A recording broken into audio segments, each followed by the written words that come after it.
the title from Kevin. If we only knew how disappointing the Padres were really going to be. This was yesterday. And here, I'm going to read off some of these right here.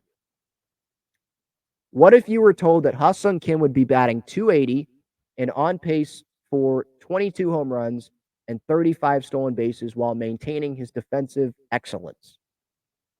Well, if you told me that at the beginning of the season, I think the Padres would be in a pretty darn good spot because Ha-seong Kim is not part of that big four. And I was thinking the big four and Cronenworth were going to have some pretty good seasons. So you add Ha-seong Kim into that as well. Sign me up for that. Padres are going to the postseason, right? Wrong. What if you were told Blake Snell would be a Cy Young favorite, that beginning on May 25th, he would go at least 3 months with a major league best 1.48 ERA? The Blake Snell that's usually inconsistent with this Padres team, the Blake Snell that usually doesn't get going until the second half of the season, the Blake Snell that has blowups, that Blake Snell, and in a rotation that has Joe Musgrove and Yu Darvish at the top, and Michael Wacha as a vet, sign me up for that. Padres, good starting pitching. They're going to head to, they'll be in the postseason comfortably, right? Wrong. What if you were told that Michael Wacha would have a 2.63 ERA and 10 wins by mid-August? Oh, Michael Wacha, the guy that's had some injury concerns, and he's a back-end starter in this rotation going into this season. Sign me up for that.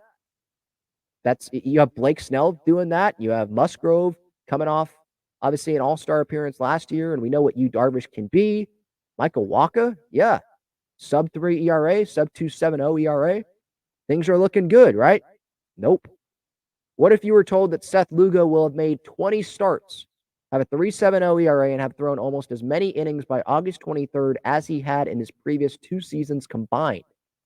Oh, the Seth Lugo that we had question marks about, including myself, on if he was going to be able to last in the rotation. A sub-4 ERA, making starts, being healthy. I'll take that. Yeah, Padres, they're probably headed in a pretty good direction, right? Nope. What if you were told that with a week remaining in August, the Padres would lead the National League with 59 quality starts, and their starters' ERA would also lead the league, 3.72?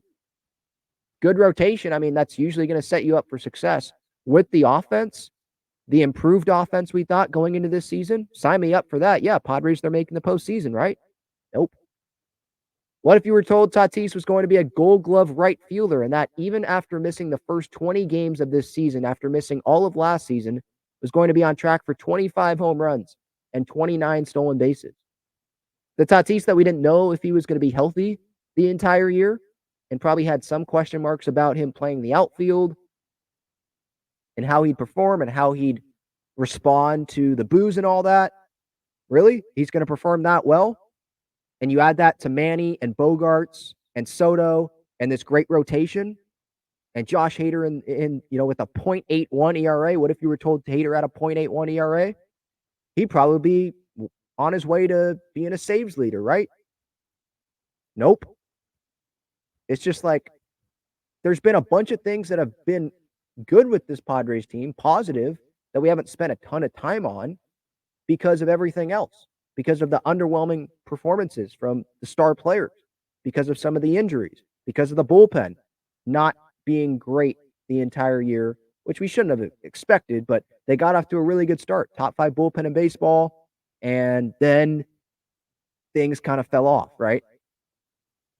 And Josh Hader not being used as much as I think he should be this year because either him or the Padres, a combination of both, have said he's pitching the 9th inning in a closing situation, 1 inning. That's what he's doing. And so, yeah, 0.81 ERA, but is it in the sample size of some other great relievers in baseball? No, it's not, which is a little frustrating because it's like you got a nice car and you're not using it. Like, why? What are you doing there?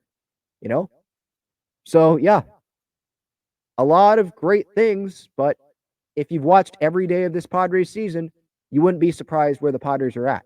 But if I were to tell you, if Kevin Acee were to tell you, like he wrote in that article, all of those good things going into this season, I would have said Padres are contesting for the division. They're going to be right there with the Dodgers probably for the National League West, right? Nope. It's sad when you look at it that way.